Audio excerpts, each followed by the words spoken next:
Hello friends, welcome to our YouTube channel. आज के इस वीडियो के अंदर हम बात करने वाले हैं आपके लिए सेफ म्यूचुअल फंड्स के बारे में, जहां पर आप इन्वेस्ट कर सकते हो। एंड आपको ही पता है कि बहुत सारे आज के टाइम में म्यूचुअल फंड्स हैं जहां पर आप इन्वेस्ट करते हो एंड अच्छा खासा रिटर्न्स भी आपको मिलता है। बट बहुत सारे ऐसे भी म्यूचुअल फंड्स हैं जहाँ पर आप इन्वेस्ट तो कर देते हो बट आपको उतने अच्छे रिटर्न्स भी नहीं मिलते, ऊपर से आपकी सेफ्टी सिक्योरिटी भी जो है वो भी दिक्कत करती है। तो यहाँ पर इस वीडियो को देखने के बाद आपको ये कन्फ्यूजन दूर हो जाएगा कि आखिर हमें कौन से म्यूचुअल फंड्स में इन्वेस्ट करना चाहिए।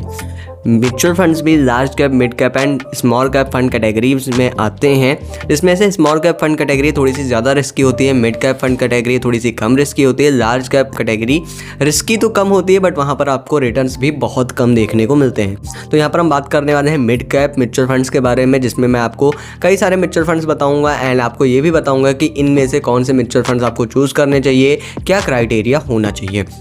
सबसे पहले हम बात करते हैं Motilal Oswal mid cap fund के बारे में, जो कि आज के टाइम में बहुत ज़्यादा फेमस है। एंड अगर हम बात करते हैं इसके रिटर्न्स की, तो यहाँ पर आप देख सकते हो 3 साल में 33% के रिटर्न्स हैं, 5 साल में आप चेक करोगे तो 26% के रिटर्न है, एंड अगर आप ऑल टाइम डाटा चेक करोगे तो 24% के रिटर्न है। ये म्यूचुअल फंड ऑलमोस्ट 10 ईयर्स पुराना हो चुका है।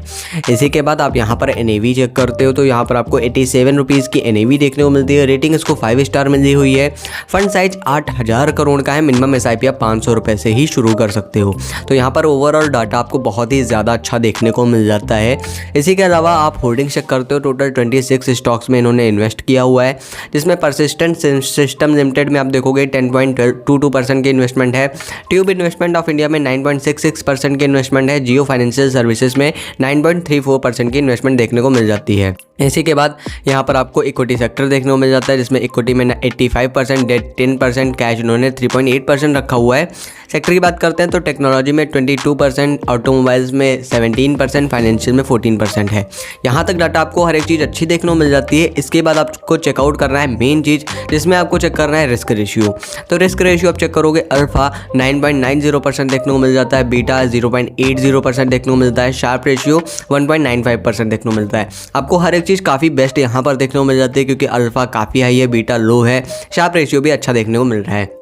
Minimum SIP and lump sum investment आप 500 रुपये से ही शुरू कर सकते हो। कैटेगरी एवरेज रिटर्न की बात करते हैं तो 21% है 5 साल में। इस म्यूचुअल फंड ने ऑलमोस्ट 27% के रिटर्न दिए हुए हैं। इसी के बाद आप चेक करते हो यहाँ पर एक्सपेंस रेशियो तो 0.63% देखने को मिल जाता है। एग्जिट लोड 1% है, 15 दिन के अंदर रिडीम करने पर, अदरवाइज ये 0 हो जाता है। टैक्स 15% है 1 साल के अंदर रिडीम करने पर, अदरवाइज 10%, 1 लाख प्रॉफिट गेन के ऊपर। फंड मैनेजर एंड बाकी एक्सपीरियंस की डिटेल आपको यहाँ पर देखने को मिल जाएगी। तो अभी तक जितनी भी टेक्निकली चीज़ें देखी है उसमें ये म्यूचुअल फंड काफ़ी अच्छा परफॉर्म करता हुआ दिख रहा है। अब हम बात करते हैं नेक्स्ट फंड की, जिसमें हमारा जाता है क्वांट मिड कैप फंड। आप ऑल टाइम डाटा चेक करते हो तो 19.94% के रिटर्न है, ऑलमोस्ट 20% के रिटर्न देखने को मिल जाते हैं। NAV चेक करते हो तो आपको देखने को मिलता है 233 रुपये की इसकी NAV प्राइसिंग है। रेटिंग 5 स्टार है। फंड साइज 5000 करोड़ का है। मिनिमम SIP आप 1000 रुपये से ही शुरू कर सकते हो। यहाँ पर भी आपको हर एक चीज़ अभी तक अच्छी देखने को मिल रही है। इसी के बाद आप होल्डिंग्स चेक करते हैं तो टोटल 41 स्टॉक्स में इन्होंने इन्वेस्टमेंट किया हुआ है। रिलायंस इंडस्ट्रीज़ में 10%, और बिंडो फार्मा लिमिटेड में 6.17%, लाइंड इंडिया लिमिटेड में आप देखोगे 5.97% की इन्वेस्टमेंट है। इक्विटी में 96%, डेट 5.2%, कैश माइनस में 2.2% है, जो कि एक नेगेटिव चीज़ देखने को मिल रही है, बट ओवरऑल आपको बाकी सारी चीज़ें अच्छी देखने को मिल जाती हैं। एनर्जी में इन्होंने 28%, हेल्थ केयर में 20%, फाइनेंशियल में 14% इन्वेस्टमेंट किया हुआ है। तो यहाँ पर भी आपको डाटा अभी तक एवरेज एक अच्छा देखने को मिल रहा है। बात करते हैं अल्फ़ा की, तो यहाँ पर 9.91% है, बट बीटा 1.01% है। तो यहाँ पर आपको ये चीज़ देखने को मिलती है कि अल्फ़ा काफ़ी हाई है बट बीटा भी हाई है, यानी कि ये म्यूचुअल फंड थोड़ा सा ज़्यादा रिस्की हो जाता है। मिनिमम SIP आप 1000 रुपये एंड लमसम आप 5000 रुपये से शुरू कर सकते हो। कैटेगरी एवरेज रिटर्न की बात करते हैं तो 5 साल में 21% है। इस म्यूचुअल फंड ने 32% के रिटर्न दिए हुए हैं। एक्सपेंस रेशियो 0.71% है एंड एग्जिट लोड 0.50% है 3 मंथ्स के अंदर रिडीम करने पर, अदरवाइज ये 0 हो जाता है। टैक्स आप देखोगे 15% है 1 साल के अंदर रिडीम करने पर, अदरवाइज 10% है 1 लाख प्रॉफिट गेन के ऊपर। फंड मैनेजर एंड एक्सपीरियंस की बाकी डिटेल आपको यहाँ पर देखने को मिल जाएंगी। अब हम बात करते हैं इस म्यूचुअल फंड की, तो इस म्यूचुअल फंड में आपको बाकी सारी चीज़ें एवरेज एंड अच्छी देखने को मिल जाती हैं, बट इस म्यूचुअल फंड की जो रिटर्न्स स्ट्रेटेजी है ना वो काफ़ी ज़्यादा रिस्की है। ओवरऑल बाकी सारी चीज़ें आपको अच्छी देखने को मिल जाती हैं। बात करते हैं थर्ड फंड की, जिसमें आ जाता है हमारा HDFC mid cap opportunities fund, जिसमें आपको ऑल टाइम डाटा में 21% के रिटर्न देखने को मिल जाते हैं। NAV आपको 170 रुपये, रेटिंग इसको 4 स्टार मिल हुई है। मिनिमम SIP आप 100 रुपये से ही शुरू कर सकते हो। फंड साइज 60,000 करोड़ का है, जो कि काफ़ी बड़ा अमाउंट हो जाता है। होल्डिंग्स की बात करते हैं तो टोटल 68 स्टॉक्स में इन्होंने इन्वेस्टमेंट किया हुआ है। The Indian hotels company limited में 3.92%, अपोलो टायर्स में 3.84%, मैक्स हेल्थ केयर इंस्टीट्यूट में 3.21% की होल्डिंग देखने को मिल जाती है। बात करते हैं इक्विटी में इन्होंने 93%, कैश इन्होंने 6.8% इमरजेंसी के लिए रखा हुआ है। काफ़ी अच्छा डाटा देखने को मिल रहा है। फाइनेंशियल में 24%, अदर्स में 20%, कैपिटल गुड्स में 13% का इन्वेस्टमेंट है। रिस्क रेशियो की बात करते हैं तो अल्फा 4.38%, बीटा 0.89%, शार्प रेशियो 1.73% का देखने को मिल रहा है। आपको हर एक चीज़ अभी तक टेक्निकली डाटा सब कुछ बेस्ट देखने को मिल रहा है इस म्यूचुअल फंड में। मिनिमम SIP एंड सब आप 100 रुपये से ही शुरू कर सकते हो इस म्यूचुअल फंड में। कैटेगरी एवरेज रिटर्न 21%, इस म्यूचुअल फंड ने 24% के रिटर्न दिए हुए हैं।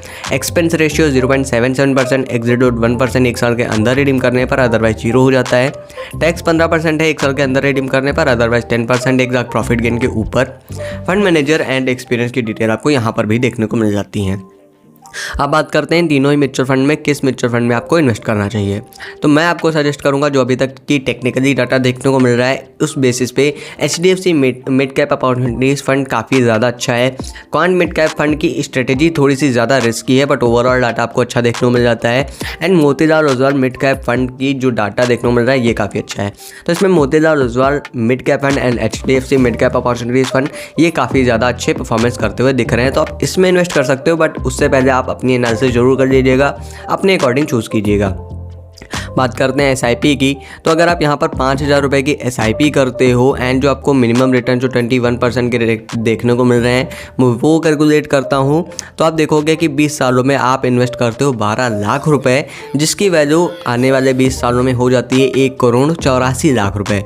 एंड अगर आप टाइम पीरियड 5 साल और बढ़ा दोगे तो आप देखोगे 15 लाख रुपए ही आप इन्वेस्ट कर रहे हो, जिसकी वैल्यू आने वाले टाइम में 5,26,00,000 हो जाती है, जो कि काफ़ी ज़्यादा आपको हाई रिटर्न्स देखने को मिल जाते हैं।